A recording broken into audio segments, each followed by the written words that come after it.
புத்தளம் உடப்பு பகுதியில் உள்ள முகத்துவாரம் வெட்டப்பட்டு வெள்ள நீரை கடலுக்குள் விடுவிப்பதற்கான நடவடிக்கை முன்னெடுக்கப்பட்டுள்ளது. புத்தளம், மதுரங்குழி, முந்தல் மற்றும் ஆராய்ச்சிக்கட்டு ஆகிய பிரதேச செயலங்களுக்குட்பட்ட பகுதிகளில் தேங்கியிருந்த வெள்ள நீரை இவ்வாறு கடலுக்குள் விடுவிக்கப்படுகின்றது. எவ்வாறாயினும் தொடர்ச்சியாக முன்னெடுக்கப்படுகின்ற இந்த நடவடிக்கையால் உடப்பு பிரதேசத்தில் கடலரிப்பு அதிகம் ஏற்படுவதாக மக்கள் கவலை வெளியிடுகின்றனர். இது அருவா வெட்டுறதால கடலோரமாக இருக்கும் மக்களுக்கு சரியான ஒரு பாதிப்பு உண்டு. உடப்பில் இந்த அருவா வெட்டுறதால கடல் முன்ன வந்து கொண்டிருக்கு.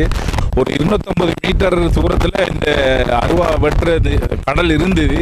இப்போ ரோட்டை நெருக்கி வந்து கொண்டிருக்கின்ற அடிக்கடி அருவாய் முகத்துவாரம் திறக்கப்படுவதால் கடலரிப்பு மிக வேகமாக அதிகரித்து கொண்டு வருகிறது.